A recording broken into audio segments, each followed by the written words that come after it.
जो हमने नवाचार शुरू किए थे 2019 के अंदर, उसका प्रभाव अभी लगातार पड़ रहा है।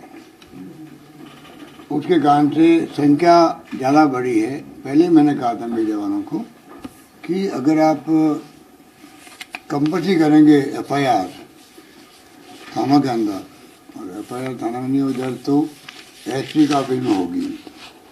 उसके कारण कई SSO जिला में कार्रवाई भी हुई, गाड़ी लाइन पे आई और लगातार अब FIR थानों में दर्ज हो रही है। उसके कारण से संख्या बढ़ना लाजमी था, परंतु एक फरियादी को, एक आम नागरिक को न्याय मिला है कि अगर मैं जाऊंगा थाने में तो मेरी FIR दर्ज होगी। पहले कई बार शिकायत आती थी कि हमें सुनवाई नहीं हुई, वापस भेज दिया, FIR दर्ज नहीं करी, कोई बहाना कर लिया। तो अब वो बहाना वाली बात समाप्त हो गई। उसके अलावा जो महिलाओं के अत्याचार होते थे तो हमने अलग से एडिशनल SP हर जिले में उसी काम के लिए लगाया। उसका बड़ा इम्पैक्ट पड़ा। हिनिस क्राइम है, उसके लिए अलग से हर जिले में इकाई बनाई गई। तो तमाम आज बातों पर हर चीज़ पे डिस्कशन हुआ, किस प्रकार से क्राइम पूरी तरह कंट्रोल रहे। बाहर के राज्यों के जो लोग आते हैं यहाँ पर, गैंगस्टर आ जाते हैं या घटना कहीं चले जाते हैं बॉर्डर पर, उसके बारे में चर्चा भी हुई। क्योंकि आजकल तो विदेशों से ऑपरेट कर रहे हैं कि गैंगस्टर, तो आपको तो मालूम ही है। तो तमाम तरीके से डिस्कशन हम लोगों ने किए हैं कि क्राइम बिल्कुल बर्दाश्त नहीं होगा, महिलाओं पर हो, चाहे SC ST पर हो या कोई गरीब आदमी, कोई भी हो, कोई नागरिक हो राजस्थान का, उसके खिलाफ में कार्रवाई होगी और फरियादी की सुनवाई पूरी होगी। हमने स्वागत कक्ष तक बनाए हैं। आपको जान के खुशी होगी, लगभग 3-4 थानों को छोड़ के सब जगह स्वागत कक्ष बन गए हैं। स्वागत कक्ष बनने का मतलब है कि आपको वेलकम कर रहे हैं, आपकी बात सुनने के लिए। इसका माने यही होता है। ये मैसेज भी चला गया और आराम से अब थानों के अंदर सुनवाई भी हो रही है। क्योंकि अभी नया प्रयोग था ये, तो हो सकता है कोई कमियां भी हो तो उसको धीरे धीरे हम लोग ठीक करेंगे। पर सबसे बड़ी बात है कि हम जो है देख रहे हैं कि पहले 156(3) में मुकदमे दायर होते रहते थे, उनकी संख्या बहुत कम होगी। अब आपको एक प्रेस नोट देंगे अभी मीटिंग के बाद में, आपके पास पहुंच जाएगा, बाद में डिटेल उसमें आ जाएगा। मोटे तौर से ये है कि ये तो उसकी संख्या कम हो गई। एक तफ्तीश का टाइम जो था, मैं आपका एग्जाम्पल देना चाहूँगा कि SC ST केसेज में 2018 के अंदर 231 दिन लगते थे। हमारे नए प्रयोग के बाद में अब ये 79 डेज में तफ्तीश पूरी होने लगी SC ST केसेज के अंदर। बहुत बड़ी उपलब्धि है। इन्वेस्टिगेशन टाइम जो महिला अत्याचार है प्रकरण, उनके अंदर भी टाइम कम हो गया। पहले 18 के अंदर 168 दिन लगते थे, अब 69 डेज लगते हैं। तो आप सोच लीजिए कि SC ST में तो 79 डेज हो गए, 231 दिन था। तो ये जो फैसले किए उसका बड़ा इम्पैक्ट लग रहा है हम लोगों को। और NCRB की किताब जो आती है उसमें आंकड़े आते हैं, बहुत बढ़ चढ़ के आते हैं। तो मैंने पहले भी आपको कहा, NCRB की जो बुक है उसके प्रथम पेज पे ब्रैकेट किया हुआ, बॉक्स बनाया हुआ है कि जो हम लोग कह रहे हैं उसको आप उस ऊपर नहीं लें कि कोई तुलना हो रही है, सच्चाई है। अगर आप एक पैरा पढ़ेंगे, मीडिया के साथ मैं कहना चाहूँगा वो पैरा को पढ़ना चाहिए जो कम से कम पुलिस और होम मिनिस्ट्री को कवर कर रहा है। उससे क्या आपको अपनी स्टोरी बनाने में या आपकी जो न्यूज़ बनाने में आसानी हो जाएगी। अनावश्यक राजस्थान बदनाम क्यों हो, जबकि राजस्थान की स्थिति बहुत बेहतर है। नेशनल एवरेज से आप देखें तो हम लोग बहुत बेहतर स्थिति में हैं। पर फिर भी क्या होता है, फिर ऐसे आते हैं कि पता नहीं कितने, एक बताऊँ मैं आपको, इसमें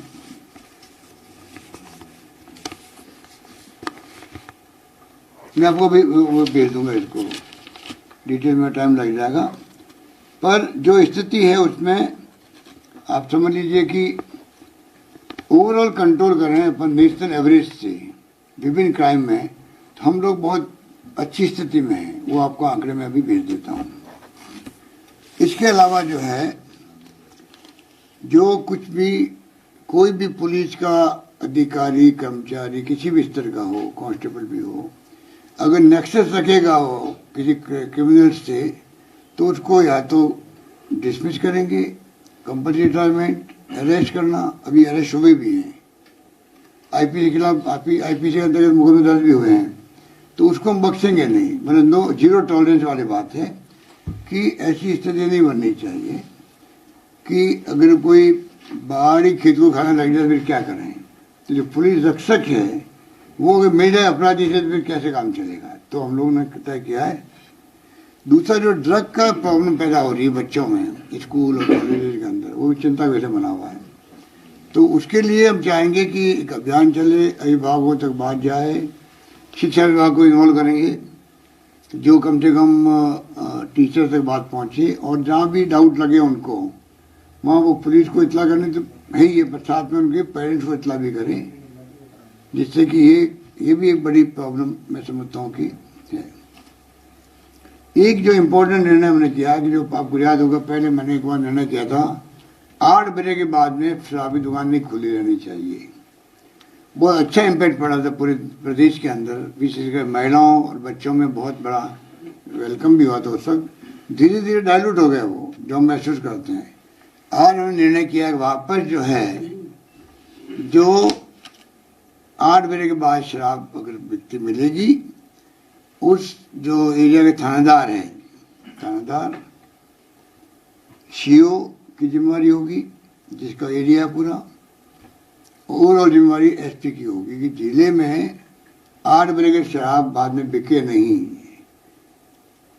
ये एक बड़ा पॉइंट है, इसको मैं समझता हूँ कि हम लोग बहुत सीरियस ले रहे हैं कि उससे कई तरह की बीमारियां पैदा दूसरी होती है।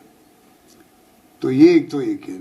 एक और इम्पोर्टेंट निर्णय किया हम लोगों ने, ये जमीनों के जो मामले हैं, ये भू माफिया है, शराब माफिया है, रेती माफिया, बजरी का माफिया कई तरह के हैं, उन सब के ऊपर कार्रवाई कर शिकंजा कसें एसपीज, ये निर्देश दिए जाएंगे कि इसको विशेष अभियान चला करके आप इसको जो है, पहले अभियान चलवाया हम लोगों ने, कई लोगों के खिलाफ कार्रवाई हुई भी है, इसको अभियान को निरंतर रखें। और विशेष रूप से जमीनों का वाला मामला जो है, जयपुर तो उसमें सिरमौर है राजस्थान के अंदर, उदयपुर है मान लीजिए, और भी कई इलाके जहाँ पर जमीनों के भाव ज़्यादा हैं, और वहाँ पे जो ये सोसाइटी होती है, कई तो फर्जी सोसाइटी हैं, एक ही प्लॉट को 2-3 लोग बेच देती है, लड़ते रहो आपस के अंदर। जयपुर में तो आप देखते हो कि हजारों कंप्लेंट आती थाने के अंदर,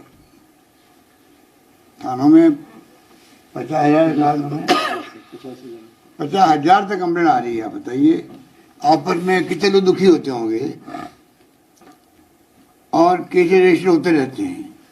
तो हमने कहा कि होम सेक्रेटरी की अध्यक्षता में कमेटी बनेगी, 2 महीने में रिपोर्ट दे देगी कि इसमें जेडीए या एलएसजी और यूडीएच विभाग, कोऑपरेटिव डिपार्टमेंट और पुलिस डिपार्टमेंट सब मिलकर के जो अनुभव शेयर करके एक रिपोर्ट देंगे, उसके आधार पर कार्रवाई की जाएगी। क्योंकि ये भू माफिया पैदा इतने हो गए हैं, और कोऑपरेटिव के माफिया वो भी जो कोऑपरेटिव सोसाइटी बना के बैठे हैं, जमीनों लेकर के प्लॉट बेचते हैं, 1 को 2 को, वही उसी प्लॉट बेच देते हैं, डबल बेच देते हैं, और पुराने डेट के अंदर वो पट्टे बना देते हैं, जबकि रोक लगी हुई पट्टों पर।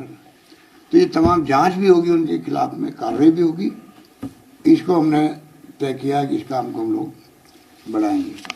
तो मोटे रूप से तो यही बात थी। सर, गैंगवार की घटनाएं खूब हो रही है, गैंगवार के लिए तो मैं कहना चाहूँगा कि जो घटना हुई है, तो उसमें आप देखिएगा, एक तो अभी जो लेटेस्ट हुई है सीकर वाली, उसमें सब लोगों को पकड़े जाना बड़ी उपलब्धि मानता हूँ मैं पुलिस की।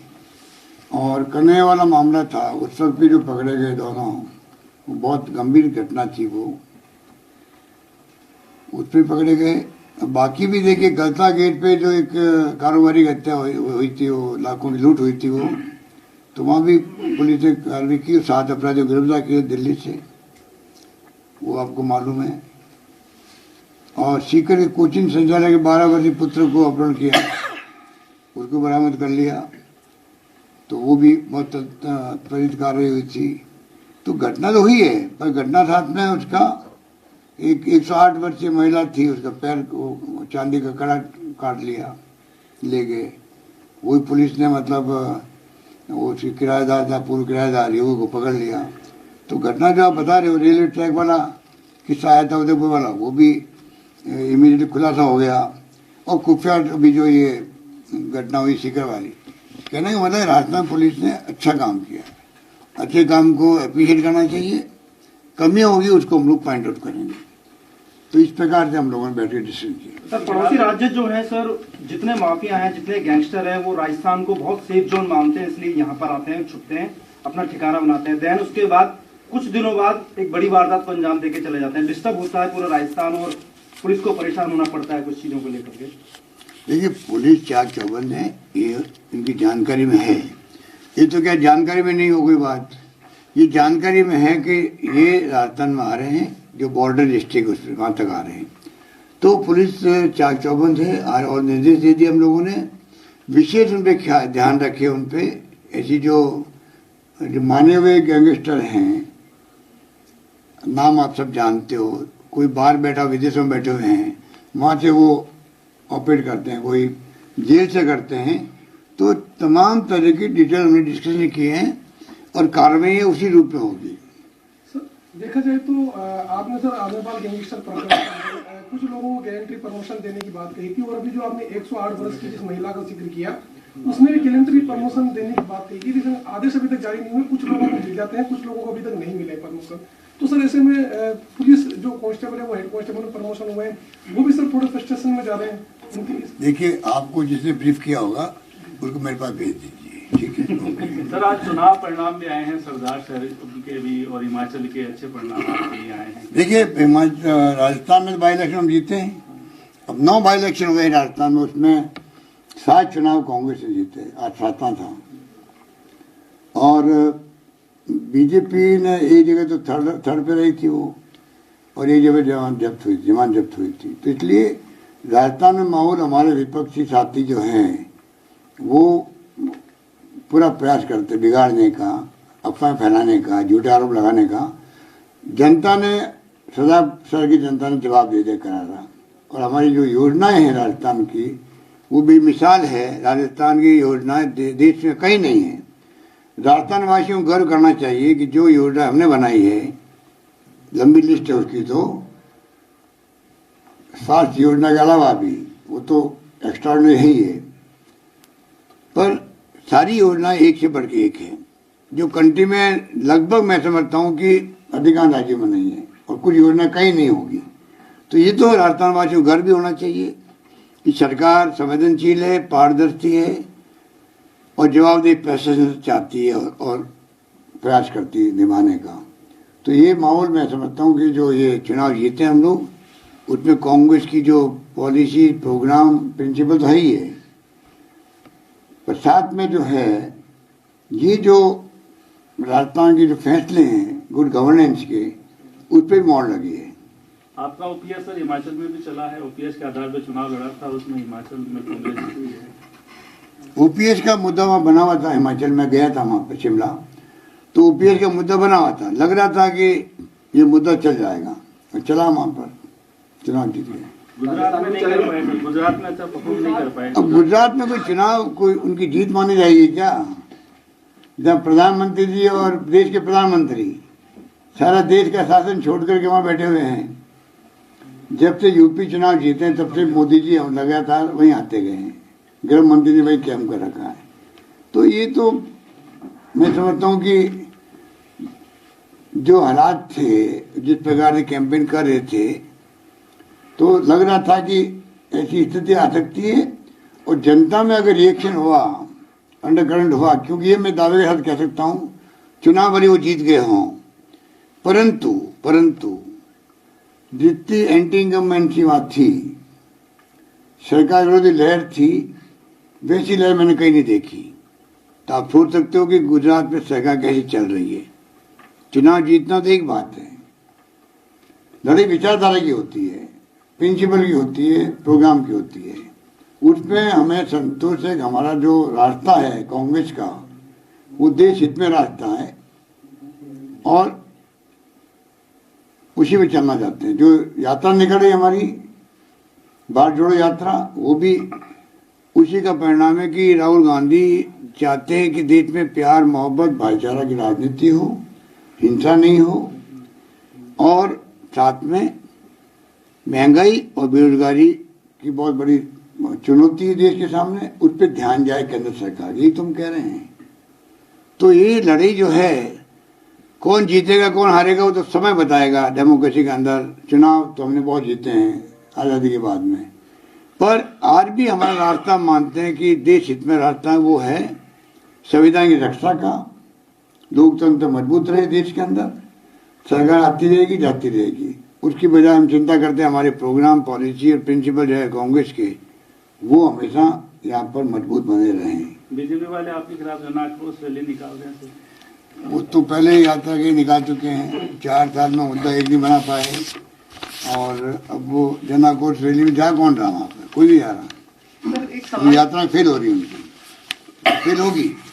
सर एक सवाल, सर अवैध हथियार राजस्थान में इन दिनों ज्यादा प्रचलन बढ़ा है अवैध हथियारों का, उससे यूथ पर भी बड़ा असर पड़ रहा है कि नए नए बच्चे हैं वो गैंगस्टर बनते हैं, या उस पर चर्चा भी हुई है, और ये प्रयास कर रहे हैं कि अवैध हथियार की जो लाइसेंस है उस प्रक्रिया को मजबूत किया जाए। ठीक है, शराब वाले कब शुरू हुआ कि जीते माने की अब आप रिपीट करने का जो आपको सरकार मैं कह चुका हूँ, मैंने ट्वीट किया है, आज का चुनाव परिणाम अगली सरकार के रिपीटेशन का पब्लिक का एक मैसेज है हम लोगों के लिए। उस मैसेज को लेके हम और मजबूती से काम करेंगे।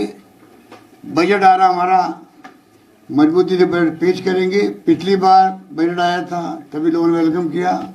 ये हमारा इस कार्यकाल का अंतिम बजट होगा, वो भी पब्लिक इंटरेस्ट में शानदार होगा। धन्यवाद। सर शराब का कब से शुरू हो रहा है? कब से हो रहा है बजट?